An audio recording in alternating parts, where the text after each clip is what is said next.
At a time when people were pronouncing the death of feminism, Eve Ensler hit back with a play that celebrated female strength, the Vagina Monologues. I decided to talk to women about their vaginas. It gave women the opportunity to speak plainly, publicly, and sometimes hilariously about an often taboo subject. Like the Bermuda Triangle, nobody ever reports back from there. And it was a phenomenal hit, performed in more than 140 countries in almost 50 languages by some of the world's top actors. About the only actor who hasn't been in it is Eve's son, Dylan McDermott, who she adopted when he was 15 years old. Now, out of the success of the Vagina Monologues, Eve created V-Day, a global movement that demands a world where women and girls can thrive freely and safely.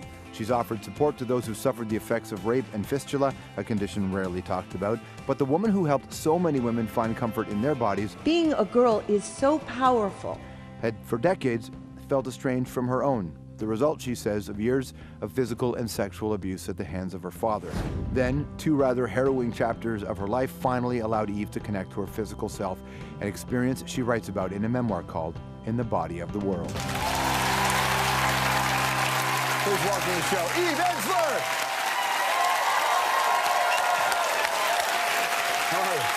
Nice to see you. Welcome to the show. What a treat. I mean, it's such an awkward thing when you say to somebody, hey, congratulations on your book, because yes, congratulations on the accomplishment, but when reading it, you're like, no. I mean, just congratulations on getting through it. Thank you. Just that journey must have been out of this world for you. It was. It was. It was a big journey from the very beginning. And, you know, in a way, it was everything. It was the worst of times, and it was the most amazing times. Right. You know, it began with the diagnosis that sort of came out of the blue. I had a huge tumor inside me the size of a mango, out of nowhere. And literally 4 days later, I was at the Mayo Clinic in a 9-hour operation where bodies, organs, parts were taken out, rearranged, and everything changed. Everything changed. So that, do you remember the moment? I mean, you remember the moment you got the diagnosis, but could you describe what that felt like in that minute? Yeah, I think when someone says to you, you have really bad cancer, you kind of die in that moment. You kind of hit ground zero, existential flatline, you're there. And it was, for me, so much of my life had been this attempt to get back in my body. I think when you're abused as a child, or when you're beaten, or when you're raped, or when you're traumatized, we leave ourselves, we leave our bodies. And I think I left at a very young age because there was a lot of violence in my family. Well, the head of your father, right? Right. Yeah. Yeah. And sexual violence, physical violence all the time. And so this body was a place I didn't want to live in. It was a lot of projected badness. It was humiliation. There was despair. There was shame. And I think if it's true that 1 out of 3 women on the planet have been beaten or raped, there's a lot of women who need to come home, you know, who need to come back in. But each story, while may having some similarities, each experience is so individual. So recognizing that the numbers are huge, but they happen one at a time, is there a process that we can all help get our culture to? Like, yes, I think there is, and I don't think this is like a do-it-at-home manual, like you don't have to get catastrophic cancer to come back into your body. Yeah, he's hoping, right? Don't do this at home, you know?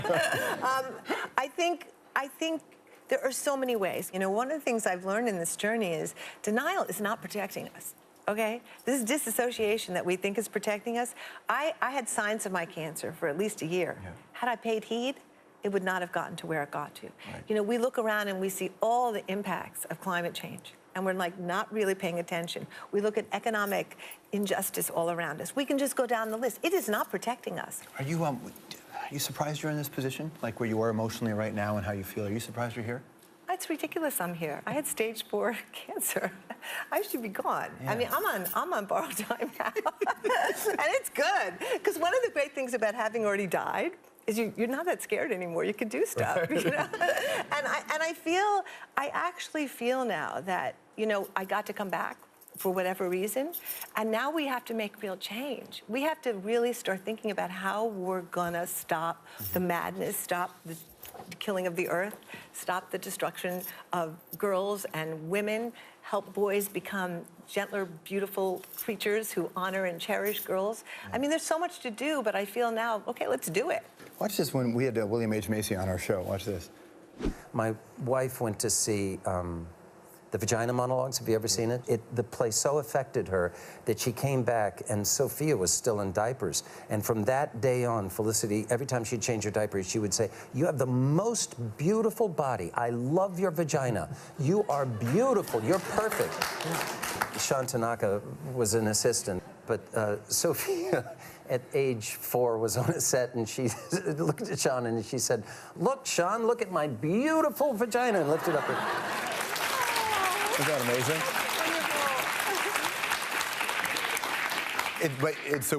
Change is incremental, right? And are you feeling that it's picking up speed? You know, I think we move forward, we move back, we move forward. Now we just need to move forward. Right. We have to stop the back part. Where have we moved back recently? A lot of things that, you know, I was traveling around the world last year for 1 Billion Rising, and I went to a lot of different countries, and I could see where now women are coming forward to tell their stories. Now we have laws. Now we have, now we have a voice, and we've broken through taboos. But at the same time, none of the laws are being applied, right? There's no accountability.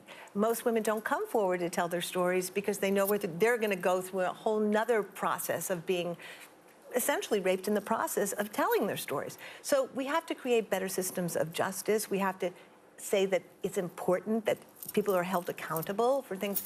And we also have to start changing the mindset of patriarchy. You know, I was thinking about sex education, which I'm obsessed with right now. Because if we're going to change a rape culture, we have to bring up boys and girls to know what sex is, what touch is. You know, I interview so many young teenagers, and so many boys have no idea what sex is. They don't have a clue. Girls don't know. So they get together in sexual misery, right? Somebody jumps on somebody, and the girl goes, "That's what sex is? Oh my God, that's a nightmare. I don't want it." And it begins the pattern. We teach people math, right? We teach people science. We assume that they're not born with that life skill of knowing. Why don't we teach people what sex is, or what touch is? Well, when I went to high school, it was sexual education was tied to sexual health, and they never connected it to empathy, to understanding. It was never emotional, because I think teachers don't know how to teach that in high school to a bunch of rowdy people in 7th grade. Exactly. Or reciprocity. They don't teach, like, it goes back and forth. This is something we do together. Do you know? And so I think boys operate out of insecurity and a desire to show off, and girls operated out of insecurity that they don't know, but they shouldn't be doing. And everyone stays, and I think that feeds this aggression and feeds this disconnect. And I think, really, I think the most important thing we could be doing is teaching our children what sex is, what good, healthy, beautiful, loving touch looks like, what boys need, what girls need, how you do it, and not to be so shameful and so puritanical around such a beautiful thing. But isn't it connected to so many other societal issues? So in one hand, you have a lack of access to proper education for one group of people. In another area, you have religion rears its ugly head in its nastier sides. Then you have your just basic oppression. Like, there's so many other things that, like, you can't fix one without fixing the other. No, and one of the things I think we're learning about violence against women is everything's intersection. It's all intersected. You can't look at saying we're going to end violence without looking at poverty. You can't look at ending violence against women without looking at militarization. In the same way, you can't think about ending violence against women unless you look at sexuality itself. And what does it mean to be a boy? What does it mean to be a man? So, let me play a clip from something else that it's not directly connected to you, but I suppose it is in a way. And it is about another kind of physical trauma. It's one of the greatest films ever made.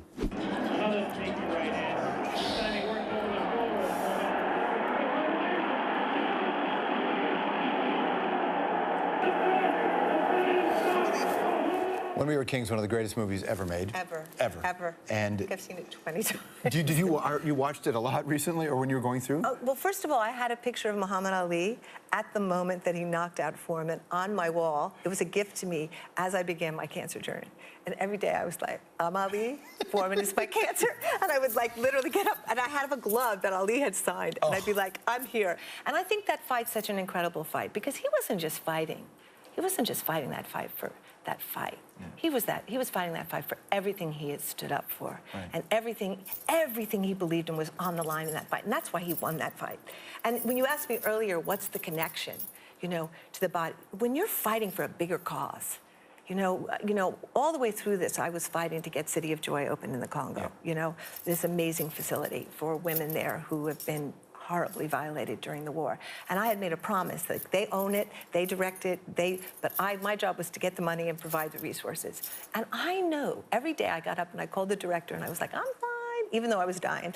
And I was like, I'm gonna live to do that. Right. In the same way, he had to win that fight, you know, for all the things, for standing up against Vietnam, for standing up against racism, for standing up for civil rights. And I think when you're fighting for that big thing, it's much easier to fight than when you're just fighting for yourself. So lessons you're going to pass on to your grandkids, I'm assuming, right? Yeah. You know? More with Eve right after this. All right, coming up, the Vagina Monologues. Some saw the fun in it. The Vagina Monologues. While others took their shots. I have referred to it as my you-know-what, or it. And on some occasions, Wilma. Eve Ensler's reaction to both when we come back. Vagina!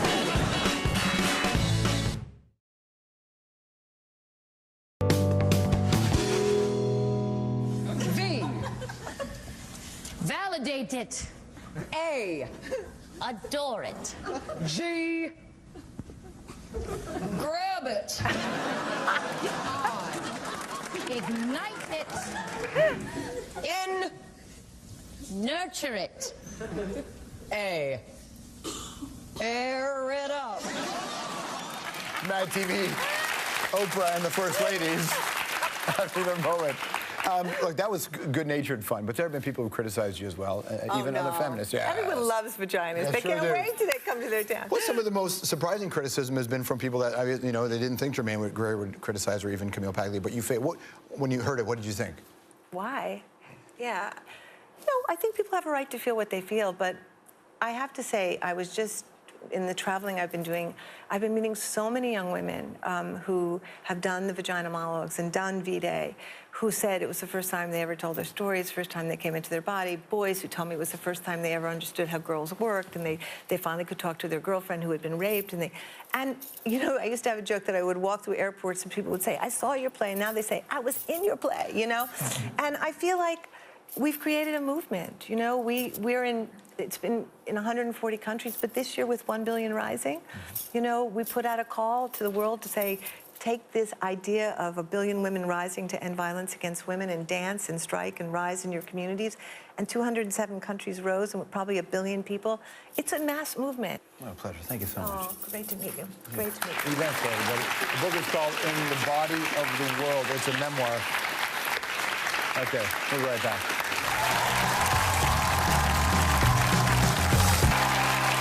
Please welcome to the show, Eve Ensler!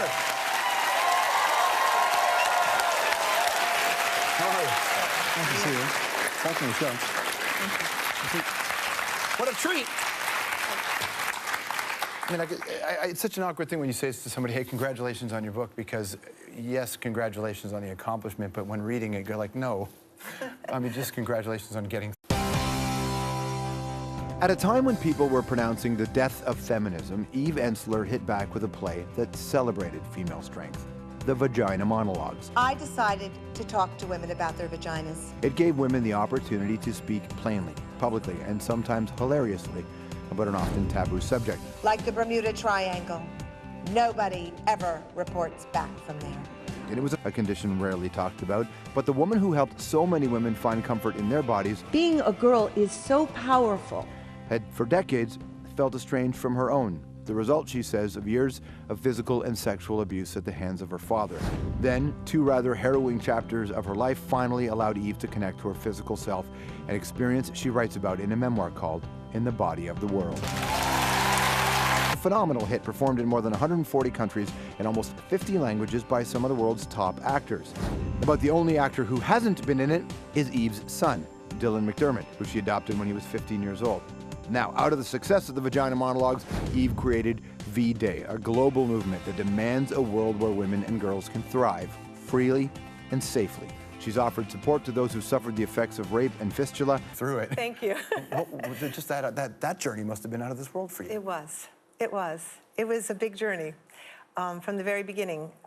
And, you know, in a way, it was everything. It was the worst of times, and it was the most amazing times. Right. You know, it began with the diagnosis that sort of came out of the blue. I had a huge tumor inside me the size of a mango.